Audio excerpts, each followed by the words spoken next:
by way of introduction, my name is Sue Orloff. I'm a wildlife biologist by profession. But when I retired, I started my own nonprofit called Biologists Without Borders. Support wildlife conservation. And our co-presenter today is Wendy Hapgood. She's the co-director of another conservation nonprofit called Wild Tomorrow. And she's also a professor of sustainability at Columbia University. I mean, we've been working together for the last 10 years or so, but primarily on African wildlife conservation.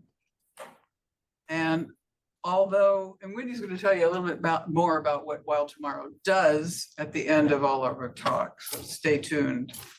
And although our primary work has been in African wildlife conservation, we've seen firsthand that the most serious threat to wildlife, not to mention the planet, is climate change. So we've broadened our scope to include that in our mission as well. And today, Wendy's going to be talking about how biodiversity loss is interconnected with climate change and our food systems. And I'll be addressing the critical role our food choices play in reducing our carbon footprint. And I know most of you already know the importance of food choices, but I'll be sharing some insights that might surprise you. And we'll also be showing, hopefully, a 4-minute animated film, award-winning, that addresses the dangers of climate change in an entertaining and somewhat comical manner, and I think you'll enjoy that. And our special guest speaker today is Michael Grunwald. He's an investigative journalist, best-selling author. He's a former staff writer for Politico and Washington Post and Time Magazine. And we're very happy to have Michael here today to talk about his new book, We Are Eating the Earth. Provocative title, and it's about the unsustainability of our current agricultural food system and how fixing it is actually the key to the climate crisis. And he's also going to be sharing some hopeful insights for the future as well. And his books are on sale outside in the lobby at the end of the presentations. And we'll have a question and answer period at the end of all of our presentations. So please save your questions and answers until the end. And right now, please welcome Wendy Hapgood. Before I start, I'm going to try to show a video and bring nature into the room as the nature. Well, I think we're all nature lovers, so let's give this a shot.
I think everybody in the room knows that we are losing nature at really rapid rates. We are facing the 6th mass extinction of life on Earth, and this time it's not caused by an asteroid, it's caused by us.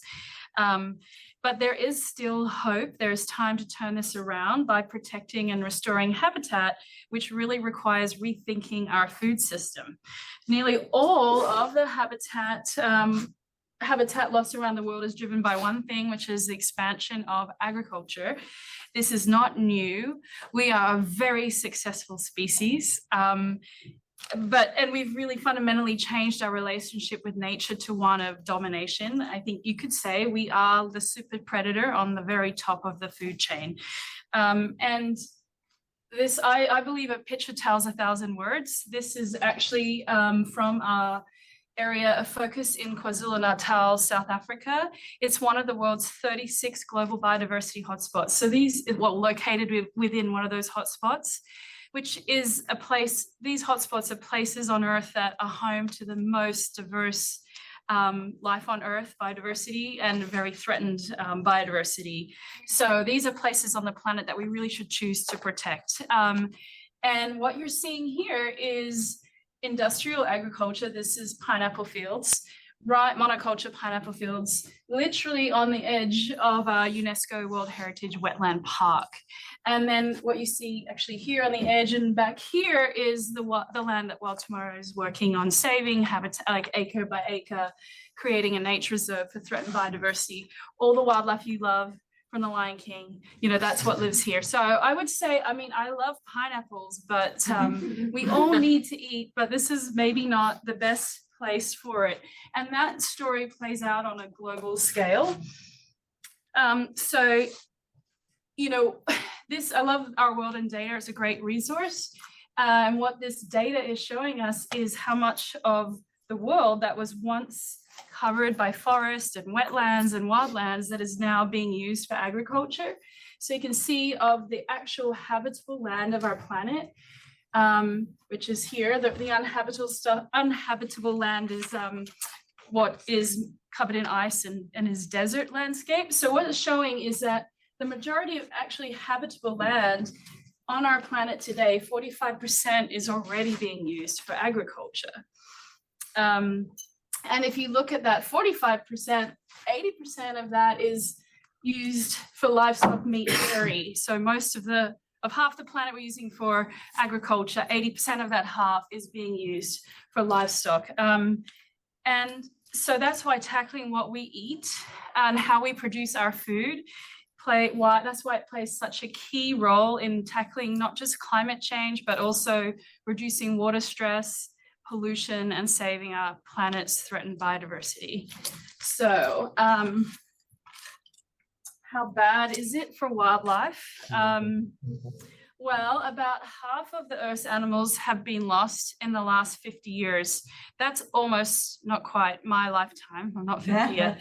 But that's pretty shocking to me that we've lost 50% of wild animals in just the space of my lifetime. So I ask you to consider these facts.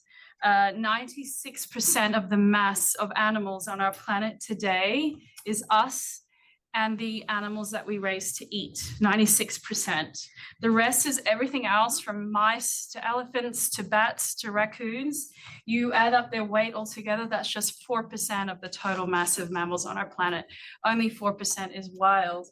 If we look at the feathered world, 70% of the mass of birds on our planet today are poultry, and mostly chickens. And this one really shocked me. I love my cats and dogs. If we added up the weight of our dogs and cats that we have as pets, that would weigh the same as all the wildland mammals combined. You add up the weight of every elephant and rhino and more bats, mice on this planet, that adds up to the same weight as our dogs and cats.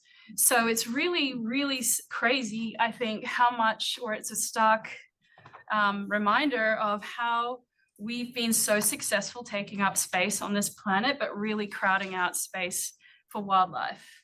And as David Attenborough said in A Life on Our Planet, we have replaced the wild with the tame, which is what we're seeing here. Our impact on the natural world has been immense, particularly because of what we choose to eat, which is the subject of Michael's book. This is a picture, a beautiful photo I came across on LinkedIn a few weeks ago, which really took my breath away. It's an award-winning photo, and 2025 Nature Photographer of the Year award for a Brazilian photographer. And this is the Cerrado biome. It's the richest savanna in the world with over 10,000 plant species. And I think when we think of food and we think of Brazil, we think about the loss of the Amazon rainforest and the biodiversity that's impacted there and the people. But today, 46% of Brazil's grassland and savanna ecosystems have also been converted. Agriculture, particularly cattle ranching and soy, and burning of vegetation for charcoal is what has caused this conversion, and it's a major threat to this like super beautiful, almost otherworldly, I would say, landscape. So how does this habitat destruction impact wildlife? We can take elephants as an example. I like to say they're like starter drugs for conservationists because everybody loves elephants. Who wouldn't want to help elephants? And at least it's the issues for elephants are different across countries, but in South Africa, it's space that is the key threat. A lack of space is the key threat to elephant populations and enabling them to recover. They actually were upgraded in conservation terms, which is not a good thing, to endangered a few years ago. So African savanna elephants are officially considered endangered. And in South Africa, it's really because of a lack of wild spaces. They need more space and they need those spaces to be connected by corridors. So even in these really large wildlife reserves that are fenced, they run out of space and vets have to contracept them. I don't know if you know that. I found that quite interesting. They're from the air and helicopters giving them birth control to try to control the population because they've run out of space. We were involved, just so you know, the elephant is alive, it's tranquilized. This was something we were involved in a few years ago, helping a big project to move 53 elephants. So this one and her family, 53 of them moved because they ran out of space. They were moved, they couldn't even find space within South Africa. They were moved to Mozambique. And so we really have to figure out, to help elephants and other species, we have to figure out how to stop agricultural expansion, farm more on the land that we already farm if we're going to stop extinction. And it's really so we can give wildlife some space to breathe, like literally. And so I think all of us probably know this image of Earth taken from space in 1968, the Earthrise image. We look at that and you can see that Earth is finite. It has its limits. This is it. I like the saying, there is no planet B. And if you're Katy Perry, maybe you feel like when you went up in space that you're not connected to nature, but we are all part of nature. We are not outside of nature. And it is our life support system, planet Earth. It's the only one we have, and we can't have nature if we don't leave space for nature. Nature is finite. Nature needs protecting. So ensuring that everybody can eat sustainably is truly one of the most significant challenges that faces humanity and the planet and all the species we share it with. So with that note, I'm going to pass it over to Sue Orloff, and then after that to Michael. Probably preaching to the choir here, but it's become painfully clear, at least to me, that we can't rely on either politicians or industry to act quickly enough to help fix the climate crisis. I mean, by the time most politicians come around to even acknowledging there is a problem, Manhattan will be underwater along with most of the coastal cities. And we all know the major players, the culprits to blame. But the role of livestock, particularly cattle, in the climate crisis is seldom addressed. Most environmental NGOs don't even want to talk about it for fear they'll be offending their supporters' food choices and therefore lose funding. And rightfully so. It's a touchy subject. If you want to take a deep dive, there's a Netflix documentary called Cowspiracy. And I think some of you are saying you've seen it. It's very eye-opening. It's basically the elephant in the room. Talking about eating less meat is like the third rail of climate activism, but we're going to talk about it today. The beef industry is extremely powerful, and they're spending gobs of money right now spreading misinformation about environmentally friendly beef. And it's sort of similar to what the tobacco industry did back in the day when cigarettes were under scrutiny. They tried to make cigarette smoking sexy and cool. And the beef industry is trying to convince us that cattle can be climate friendly and lead happy healthy lives. This is an ad. It can be compelling and maybe mouthwatering to some of you. Even climate activists can be persuaded or maybe seduced into denial. And yet it's widely recognized by leading experts that meat consumption is one of the most impactful things we can do to help fight the climate crisis. So it's becoming increasingly important for us to at least talk about it. But if it's hard for even climate activists to hear it, imagine persuading the general public. So we need a kinder, like gentler way of communicating. More palatable, if you will. And to that end, we have produced a 4-minute animated short that talks about climate change, that educates as well as entertains. And our film has already won over 20 international and domestic film awards.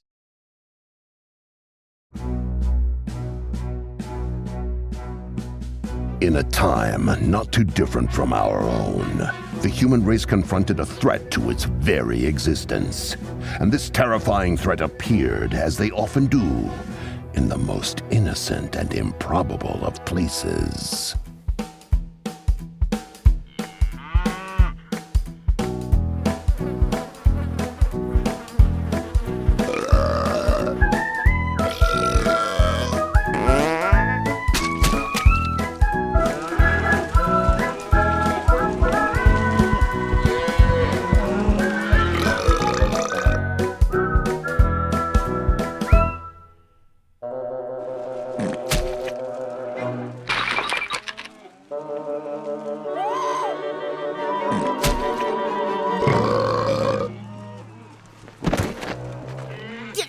Dude, stop!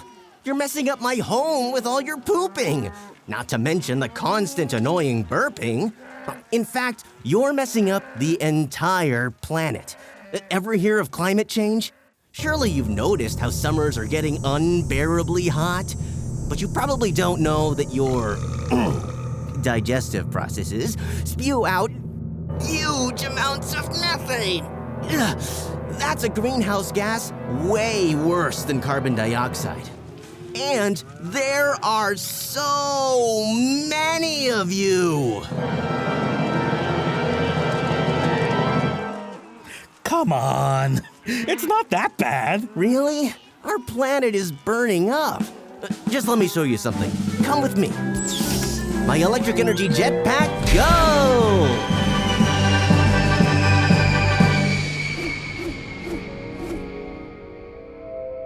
Wow. Am I in heaven? No, silly. That's the Earth down there. You know, the place we all live? Oh, it's beautiful. Yeah, but look, here's a scary fact. Almost half the habitable land on Earth is used to raise and feed livestock. No way. Oh, you think that's bad? Check this out.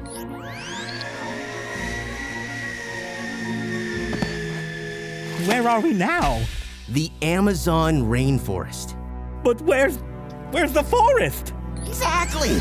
It's disappearing fast. The fact is, livestock farming is the cause of 80% of Amazon rainforest destruction, and it keeps getting worse each year. Whoa!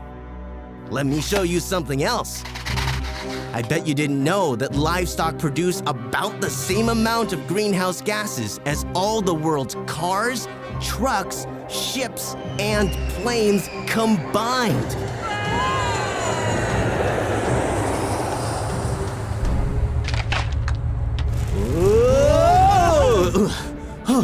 And if you cows alone were a country, you'd be third in the world in greenhouse gas emissions, right after China and the US. Holy cow! Yeah, and people are eating more beef every year!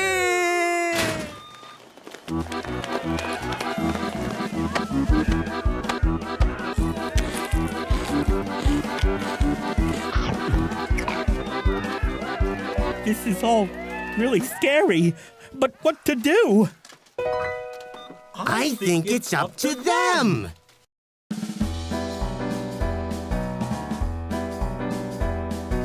You can be part of the solution to this source of methane pollution. Mother Earth would heave a sigh of relief if people would just eat less meat, especially beef. That's what to do, and it's up to you.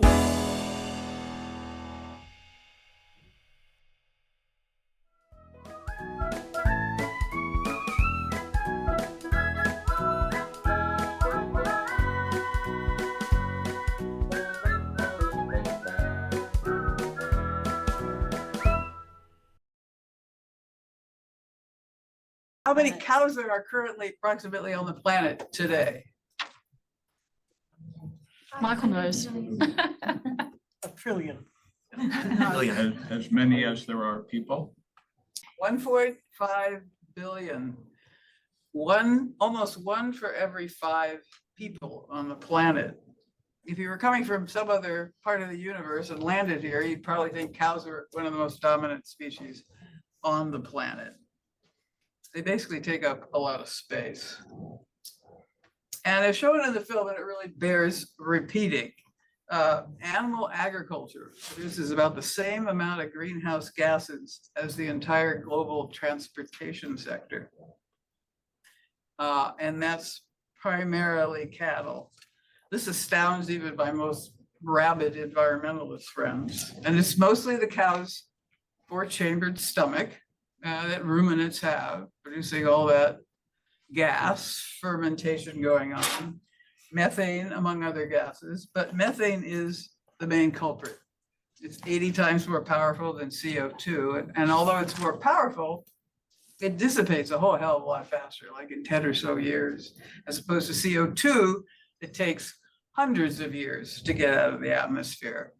So cutting methane emissions is the fastest, most effective way we know to immediately slow the rate of global warming.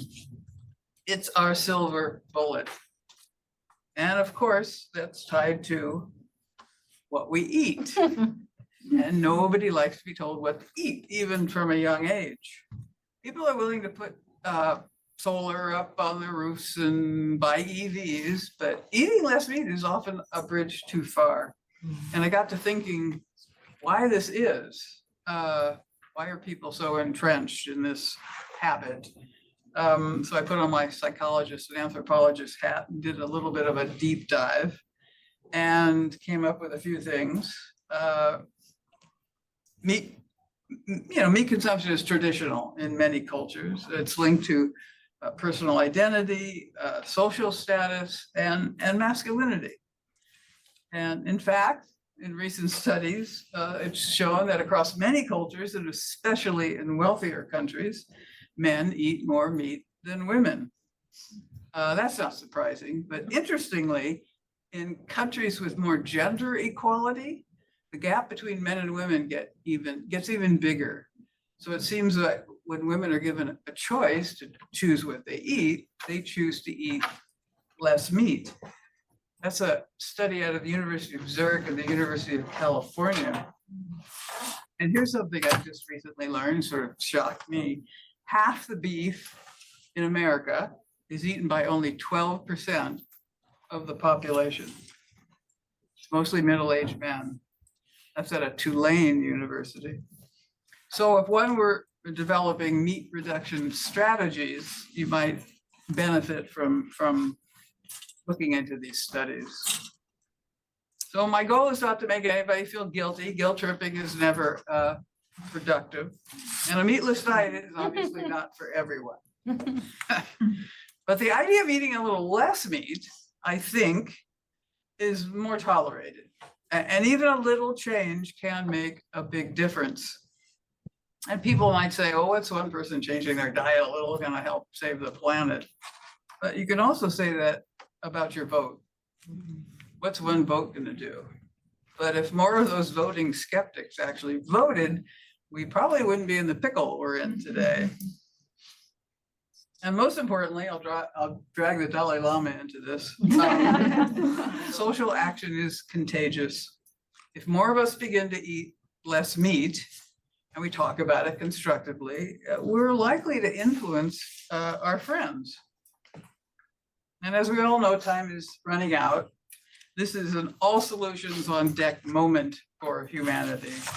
And for our food systems, I don't think we can just rely on regenerative agriculture and maximizing yields and feed additives. These are all going to take some time if they work at all. But eating less meat can have an immediate effect. It's basically supply and demand. Our choices drive markets. If a rancher in the Amazon sees that the demand for his beef has gone down, he's much less likely to expand his operations. And lastly, I think it's empowering for people to know that they can make a significant difference by doing something as simple as eating less meat. The person you've all been waiting for. Michael, please take the stage. Your luck, no videos. Yeah, really. Although thank you very much to Sue and Wendy, who basically stole most of my thunder anyway, Sorry. all the things I was gonna say. I sort of wrote a book that's sort of hopefully, a little bit more interesting than sort of scientific studies, but maybe not quite as fun as the cartoon video. But it's basically, when I say we are eating the earth, I mean agriculture is eating the earth. As Wendy's pointed out, it's probably about 2 of every 5 acres of the planet. Cities and suburbs are about 1 of every 100 acres. So really this natural planet has become an agricultural planet, and that is the biggest environmental story on the planet. We are losing a soccer field worth of tropical forest every 6 seconds to agriculture. We are on track to deforest another dozen California's worth of land to feed the world by 2050. When you mentioned Planet B, we don't have another dozen California's worth of forest. We're going to need one. So again, you really have to think of agriculture as a kind of blob that's overtaken everything. And it really is the story, right? It uses 70% of our fresh water. So when you see the stories about the aquifers under California are running dry, that's an agricultural story. The Colorado River is parched. That's because of all the alfalfa fields right around it that are, to feed livestock. Water pollution, right? The dead zone, the size of Connecticut and the Gulf of Mexico. That's from fertilizer running off farms in the Mississippi Valley, right? Algal blooms in the Great Lakes. I wrote a book about the Everglades. All that pollution is coming from agriculture. And biodiversity. This is, ag is the leading driver of deforestation, of wetland destruction, just of land clearing on Earth. I always say that when you eat a burger, you're not just eating a cow, you're eating macaws, jaguars, you're eating the entire cast of Rio, right? You're eating the Amazon.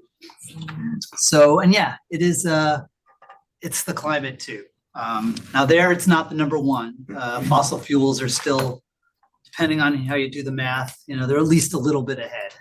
But the fossil fuel story is, at least there are some signs of hope, while the food and land story is still getting worse. Right now, the food system is responsible for about 1/3 of our emissions.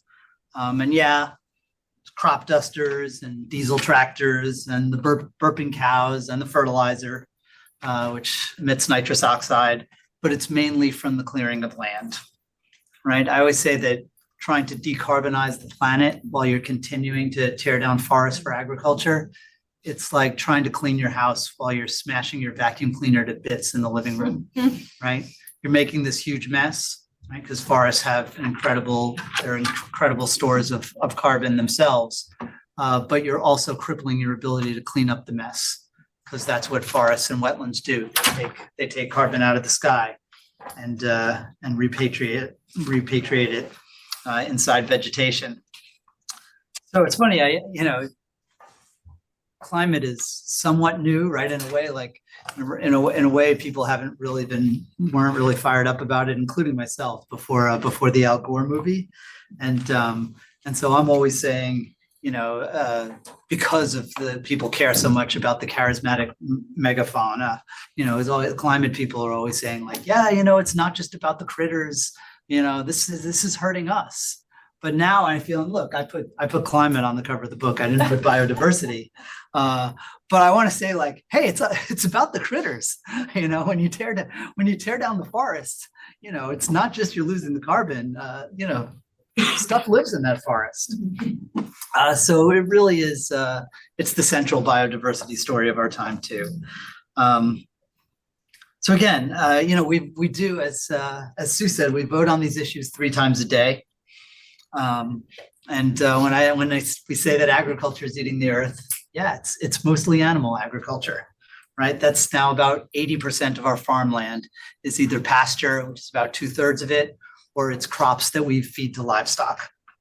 I think you guys really did. I think I did see the slide that the world's livestock now weigh 15 times more than the world's wild mammals. If you all you care about is like, what can you do in your own personal life? It's absolutely the answer is eat less beef. That's number one, because cattle really are the baddies. Beef uses about 10 times more land and 10 times more emissions than poultry or pork, which are, of course, in turn, they're way worse than lentils or beans, because it's, as David Attenborough was saying, it's a lot more efficient to just eat the plants directly than to launder them through an animal. We have to put about 9 calories worth of plants into a chicken to get 1 calorie of meat. And like I said, cattle are way worse. They're just spectacularly inefficient converters of their feed into our food. Dairy, also really bad, worse than chicken or pork. But of course, cows, they produce milk like several times a day. They produce beef like once in their lifetime. So beef is really incredibly inefficient. In fact, in my own diet, how many here are vegan? I mean, do you have any? A few vegans. Like, that is the best diet for the planet, no question. Of course, for animals as well. I'm not a vegan. I'm too weak. I love meat. Our ancestors started eating meat 2 million years ago. There's some science that suggests that we actually sort of evolved to love the taste of meat. That's when we started getting the bigger brains to find meat, that smaller stomachs, because we didn't have to digest as much plants. But it turns out that I've cut out beef and lamb, the ruminant meats, that because of the land use as well as the burps, really are the worst. And that turns out to be, for most people, that's about as good as going vegetarian, because most vegetarians do eat a little bit more dairy. But in any case, like I said, it's this is a meat issue. The world eats we ate 450 million tons of meat last year. So everything David Attenborough said about, how we could rewild a lot of the planet if we stopped eating meat is right. But we don't seem to be on the verge of doing so. So it's going to be really hard. And while, Wendy and others are doing fantastic work, conserving pieces of the world, you can't stop. Agriculture is going to make its way into nature. It's like a river making its way around rocks. Until we reduce demand for farmland, we are going to keep tearing down nature to make more farmland. And so this really is, I do say eat less beef. The other, number 2, I would say, is waste less food, right? Because we waste about 1/4 of the food we eat around the world. The farmland, we use a landmass the size of China to grow garbage. We waste the fertilizer, we waste the emissions, we waste the labor, we waste the water. We're drinking the earth too. But those two are so much worse. I can give you 50 things that we should do to improve the impact of your diet on the planet. But honestly, it's like eat less beef, waste less food. And if I had to do a third thing, it would be like eat even less beef, because it's that big a deal. But again, these are really hard. I quote a pollster in my book who says that, taxes on meat or other restrictions on meat are the least popular policy he has ever polled, period. He says it's like veterans benefits for ISIS. Look, if I were smart, I'd sit down right now because everybody would just agree with me, right? We all know we got to stop eating the earth. We got to, less meat would be better, less food waste would be better. Agriculture should be more sustainable. But I mostly want to just take questions, but I do want to make one more related point about agriculture and biodiversity. That's going to make me fewer friends. I guess the polite way to make the point would be to put it in technocratic terms and to say that agriculture's impacts on the environment mostly depend on how extensive it is, not how intensive it is, right? It's about how the world's agricultural footprint keeps expanding into biodiverse wildernesses, not about how agricultural intensification impacts the biodiversity of the microbiome of our soils. I'll be a little less polite. You've all read too much Michael Pollan. You're buying too much bullshit about the sustainable magic of regenerative agriculture. And for now, I'm actually specifically talking about the environmental movement, where for years, there really was very little interest in agriculture, except for these kind of sexy targets like pesticides and GMOs that really have very little to do with ag's environmental impact. And now I feel like the movement is really glomming on to these politically alluring farming fantasies that just aren't backed by science. And the worst offenders are really the climate activists. How many of you have seen Kiss the Ground or Common Ground, right? Seen these? Actually, I haven't seen it. So it would be really cool if all that bad carbon in the sky could just, if we just farmed nicely, kinder and gentler farming, leave the soil alone, and all of it would sort of be magically reappear as good carbon in the soil. But carbon farming is almost entirely bogus. You've started to see some recognition that it's very difficult to measure the stuff, that what if you do sequester a little bit of carbon, it's very hard to make sure that it stays underground. If you do no-till, but then maybe you have a little carbon, but then if you till it, it all goes back in the sky. So what's the point? And of course, you've already paid somebody for the no-till and they don't have to give the money back when they till again. The real problem is, there are a lot of problems, but to oversimplify, you can't put more carbon in the soil without putting more nitrogen in the soil. I learned this term working on this book. It's called basic stoichiometry. And as you know, putting more nitrogen means more manure, more fertilizer, synthetic fertilizer, more stuff that ends up in the sky. The math really sucks. And we're not just gonna hand wave our way out of it. There are some really good things about regenerative agriculture. It really is good for the soil, and good soil is important. Healthy soil is important. It prevents erosion.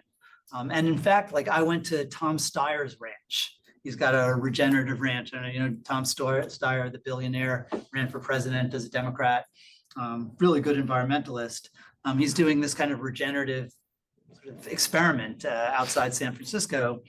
And they've, since he went regenerative, he's got incredible, the soil is staying on the land instead of washing off when there are storms. He's got all kinds of grasses when it used to be almost a monoculture, and it's really a beautiful ranch. That said, they've been doing soil testing, and they've actually got less soil carbon than they had before. It's just soil carbon is hard, and it's become this big shiny object.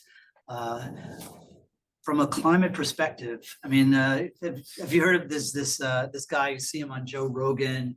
Al Gore has become a fan of his. This guy, Will Harris, he's like this rancher in Georgia, and he always talks about how he got General Mills actually financed a study that found that basically his ranch is now carbon neutral, and there's a little sort of side note where they say like, it does use 3 times as much land as a typical cattle ranch. It's like, wait a minute, then you're using, then you're using 3 times as much deforestation. We saw this exact same thing on the front page of the New York Times last week. Did anybody read the story about Patagonia in Kernza? Did you get to the 40th paragraph where they quoted me saying like the first 39 paragraphs were bullshit? Kernza is cool, and it's this amazing regenerative crop that has deep roots, and it's wonderful, and it does all kinds of nice things for the soil, but it has 30% of the yields of wheat, which means you need 3 times as much land to make the same amount of food. And that is just not a climate solution. We need to make more food with less land. I will find there's one study that gets cited all the time that found that regenerative agriculture can be this incredible contributor to our climate goals. And then when you look at the fine print, they find they do have some regenerative practices like no-till, which there are a lot of studies that say 0 impact on soil carbon, but this found like a little bit, maybe like 0.1 gigatons if you did it for 30 years. And they did cover crops, which again, I think cover crops are great, but I don't think they're a climate solution at all. But this found, 0.1 gigatons. And then they also had restoring drained peatlands, which you could do 4 or 5 gigatons potentially, every few years, and planting trees in silvopasture and cattle pastures, more trees, or even restoring pastures to forest. And there you see these incredible, like just multiple gigatons of potential carbon storage. And the conclusion of the study is that regenerative agriculture can contribute to spectacular amounts of carbon storage. But that's not regenerative agriculture, that's stopping agriculture. Like restoring nature provides a lot of carbon storage. The actual regenerative ag provided just like infinitesimal amounts. I compared it in the book to, there was this great tweet by, Robin Lopez is. He's like a scrub. He was at the time, he was playing for the Cleveland, I guess it was the Utah Jazz, when Donovan Mitchell was the star there. And Donovan Mitchell had scored 71 points in a game. Wow. And after the game, Robin Lopez tweeted, "Let the record reflect that Robin Lopez and Donovan Mitchell combined for 72 tonight." And that's what a lot of this, that's what the excitement about regenerative agriculture and the climate is. I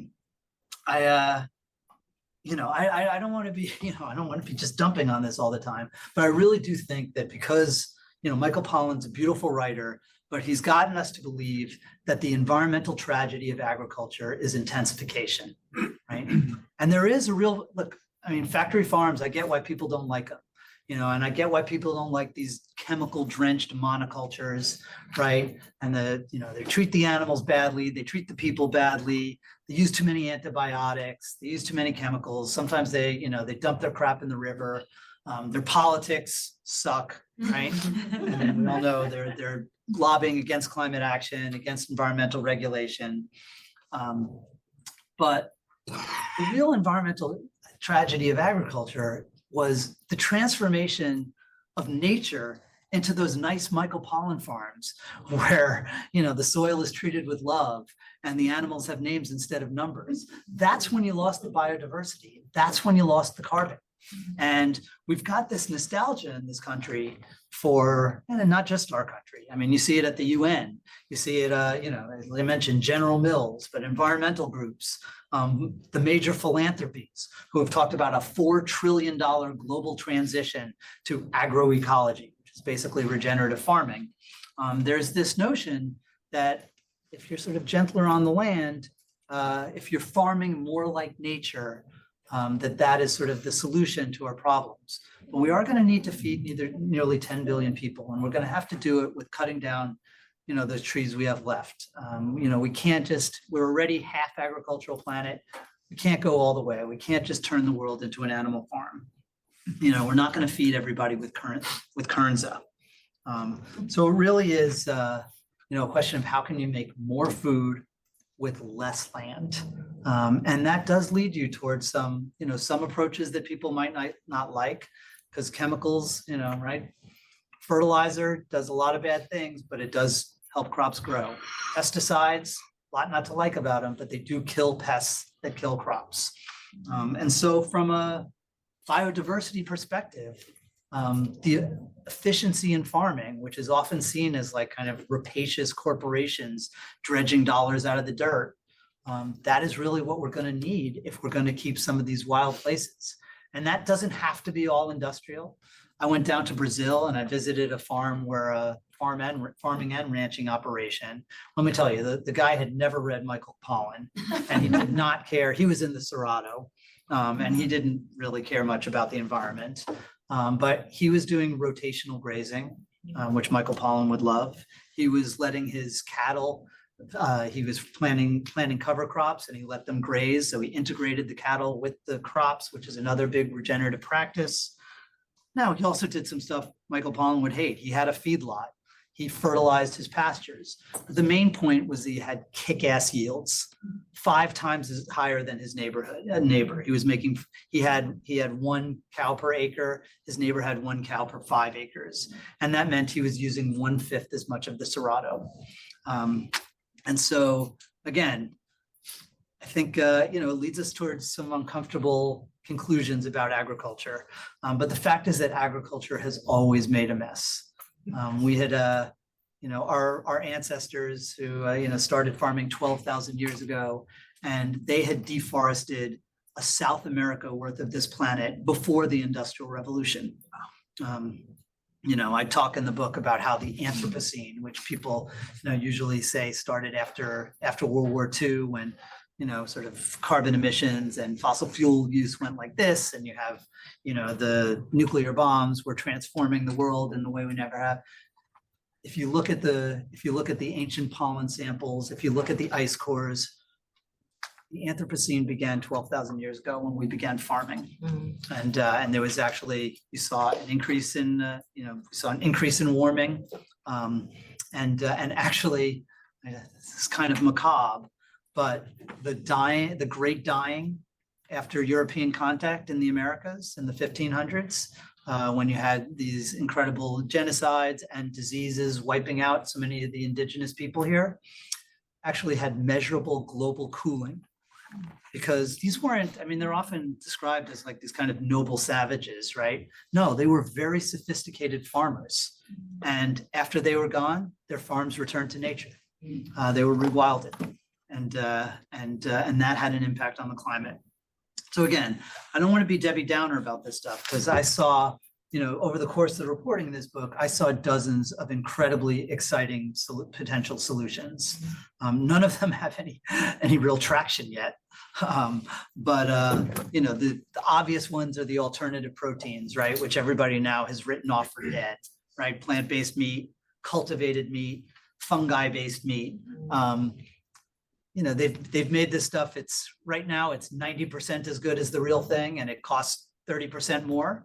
So unless you're me, and writing a book about food and climate, you're probably not going to eat it. But the cow is a pretty mature technology, and this stuff is only going to get better. The cultivated meat in its entire history, there's only been $3 billion invested. Last year, there was $500 billion invested in the solar industry. So we're really at the beginning of this story. And in the same way that, solar is just cheaper and better, I think you can someday get, a meat that people will buy just because it's cheaper and better. But you'll also see on the farming side, I've seen, alternative fertilizers where they're gene editing microbes to snatch nitrogen out of the sky and feed it to crops. I've seen alternative pesticides where they're literally using the mRNA technology behind the COVID vaccines to constipate potato beetles to death. At the University of Illinois, they are literally reinventing photosynthesis, right? This is a technology that's done a pretty good job maintaining all life on Earth for the last 3 billion years. But it turns out to be pretty inefficient.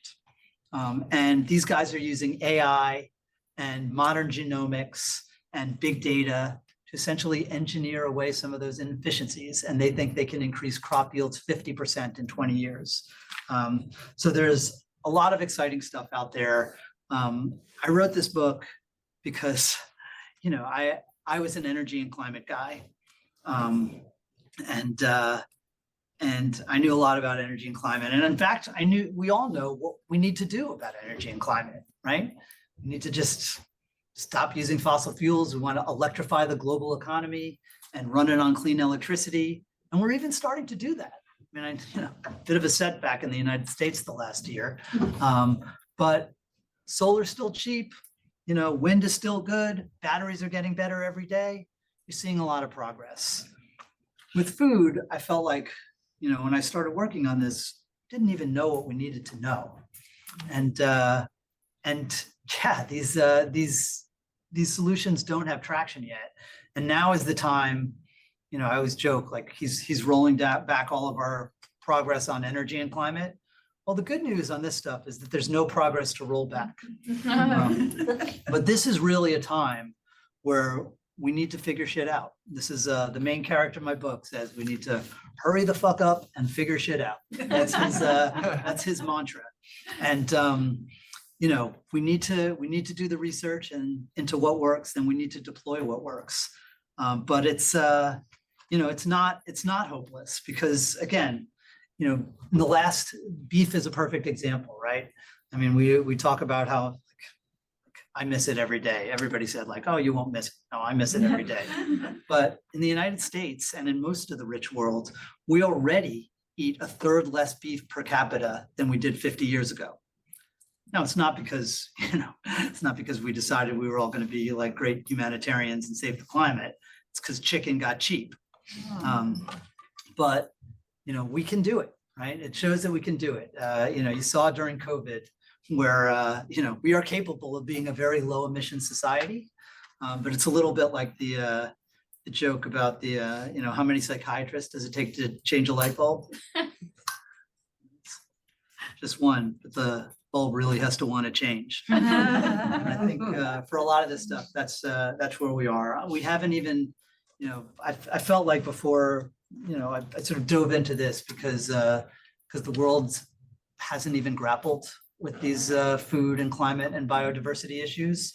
And so say what you will about the book, and people have, but I grappled, and I thank all of you for grappling too. So I want to thank Michael so much for coming and for all of you for joining us and thinking about the food system. Tomorrow and with Biologists Without Borders, I feel really grateful to be able to work in the restoration space. Rewilding is very hopeful, and to see, I wanted to put this picture here because what you see, this is on a wildlife reserve, but if you look closely, can you see the ridges? That was pineapple fields.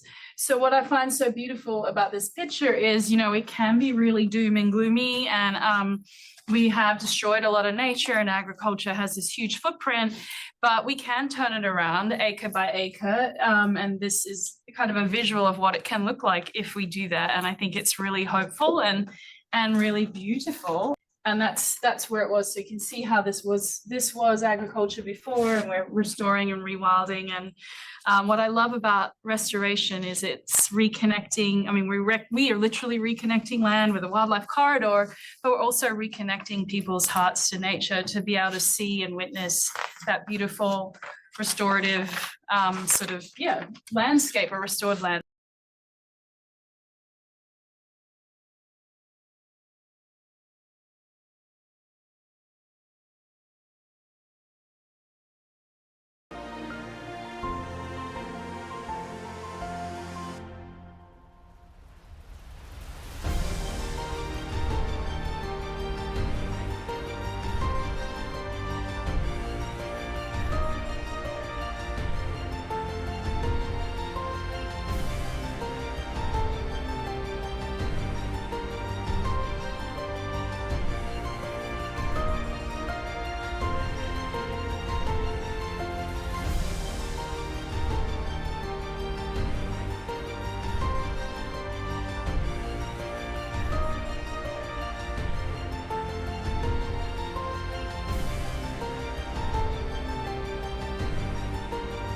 So we are dedicated to saving, restoring habitat acre by acre. We've saved over almost 6,000 acres so far in this global biodiversity hotspot, and it costs about $1,000 an acre, even where we are. I don't know if you think that's cheap or not, but anyway, $1,000 an acre, and we've had people dedicate their Facebook birthdays to it and raise $1,000, save an acre. We've had kids in New York in kindergarten raise $400 and saved almost half an acre.